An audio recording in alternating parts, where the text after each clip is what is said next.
Hi, welcome to the second part of this video. I actually decided at the last moment to break it down in three parts just to make it easier to record. This is actually a test recording that I was doing, and I thought, well, since I'm going to be recording, let me record something useful and something that I can upload for you guys to benefit from also. So right, let's move over to key number two, which is finding the rhythms of the body. Now, in teaching gesture drawing, one of the things that I've seen artists struggle with the most to understand is the concept of rhythm in the human figure, and this quite I'm quite surprised most of the time that people find it so difficult to understand actually because it's pretty simple. Rhythm in the context of the human figure occurs in a pattern of alternating C curves that go like this. So when you're talking about rhythm in the human figure, this is basically what it is. It's a pattern of C curves that occurs in the body, and the design of the human body is based on this pattern of rhythm. And once you understand it, since the design of the human body is consistent, I mean it doesn't suddenly change from one moment to the other. Uh, you can always find this pattern, this path of rhythm in every single pose, every single frame of action that you draw. And once you understand this, it will make the act of drawing a dynamic and fluid figure so much easier because uh, it will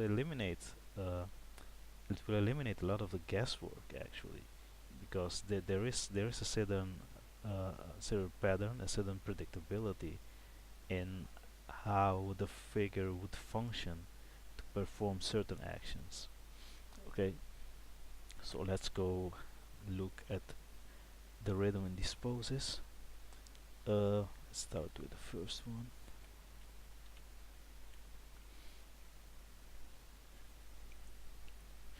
And again, we shouldn't forget the first key, which was the leading edge. So when I look at this pose, I feel the most amount of energy here, coming through here, in the shoulder area, pushing in that direction. Okay, so that for me would be the leading edge. Um, I would probably start here with the torso. There's a big curve right there, and it's picked up by the shoulder on this side, then the bottom of the arm, and then the hand, then the fingers, like that. And again, remember what we're looking for is this pattern of C curves. Okay, here I've got three curves, then I have the hand. Okay, so I know that since this pattern is what the human body is based on, there are two things that can happen. Either this curve is going to continue, or it's going to switch to the other side, like this. Okay, so in this case, when I pick up this curve, it goes to the other side, to the back, to a gluteus area, right there. And then it's picked up by the front of the thigh, and then by the back of the calf, then it goes on the top of the foot, like this. So it's really a simple concept actually, and I always look for the connection between the two legs. So here we have the curve at the front of the thigh again, the knee. This is something that I see artists forgetting a lot, especially when drawing the leg in the front view. I mean, it's not always this obvious on the model, but you should remember that there is a bone right here, and that is what is producing the curve at the inner side of the knee. So it's a very important landmark to hit, even if it's not that obvious in the figure. You should. I always draw it. I always draw it. You can always make it more subtle as you continue, but definitely don't miss this landmark right there. Okay, so we have the curve on the front of the thigh, inner knee, the front of the calf, go to the heel, and then over the top of the foot, and then it shoots out from our toes right there. And this curve here, I'm always looking for connections. One of the things that rhythm does is it helps you to connect all the body parts into one unit and avoid ending up with a figure that looks like a bunch of parts glued together. Rhythm allows you to draw a figure that looks like a unified whole. Okay, so this curve continues all the way to the front of the face right there, and I use it to correctly uh, place the head. Okay, here again we have a long curve at the front, like this. It's picked up by the top of the shoulder right there. Have a long curve, bottom of the arm. Let me see, does it go? I think it goes all the way through the hand. So one long curve, and then it's picked up by the fingers right there. And this one actually goes to her glutes muscles again.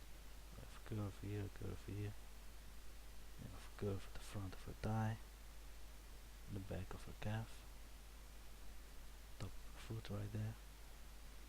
Right, so and here again I look for the relationship between the torso and her head.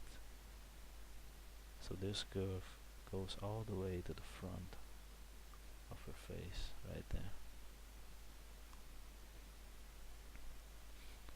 Okay, let's look at the last pose right here. So here again, look at how long the curve at the front of her torso is. Long, long curve, picked up by the shoulders.